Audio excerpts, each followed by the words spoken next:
ததா ஓகே தத்தா தண்டனைகள் எத்தனை வகைப்படும், அவைகளை பெறும் இடங்கள் எவை, அவைகளை பெறும் இடங்கள் எது? நம்ம கொஸ்டின், தண்டனைகள் எத்தனை வகைப்படும், அவைகளை பெறும் இடங்கள் எது? வா தத்தா ஓகே. தண்டனைகள் இரு வகைப்படும். ஒன்று நிரந்தர தண்டனை, மற்றொன்று தற்காலிக தண்டனை.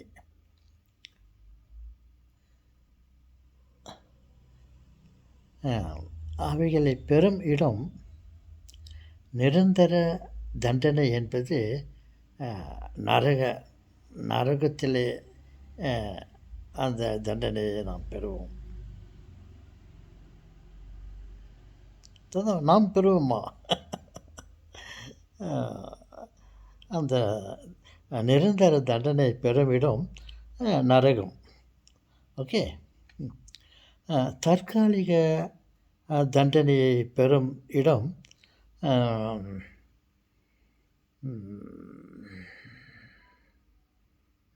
உத்தரிக்கும் ஸ்தலம். எந்த இடம்? ஸ்தலம், உத்தரிக்கும் ஸ்தலம்.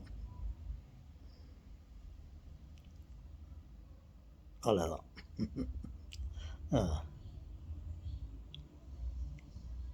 இரண்டு வகையான தண்டனைகள் இருக்கின்றன.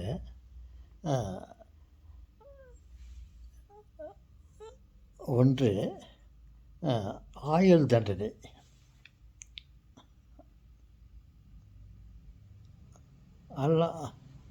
ஆயுள் தண்டனை என்றதை விட காலமெல்லாம் பெரும் தண்டனை ஒன்று. இரண்டாவது தற்காலிகமாக சில நாட்களுக்கு பெறும் தண்டனை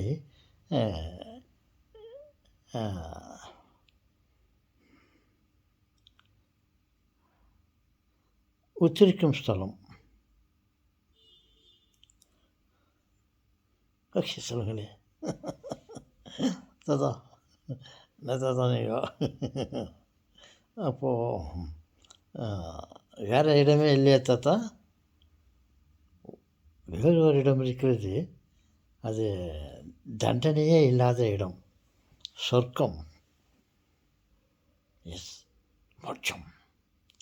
நாம் உத்தமர்களாக வாழ்ந்தால் நாம்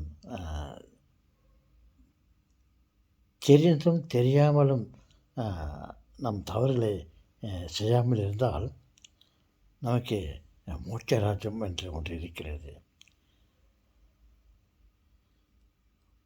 ஓகே. தெரிந்து செய்த தண்டனை இடம் நரகம், தெரியாமல் செய்த தண்டனை உத்தரிக்கும் ஸ்தலம். அதான் செக்ஷன் வாய்ஸ் பிரித்து சொல்லிட்டீங்களே தாத்தா. நீங்கள் சொல்கிறது குழந்தைகளுக்கும் புரியுமே, எங்களுக்கே புரியுது தாத்தா.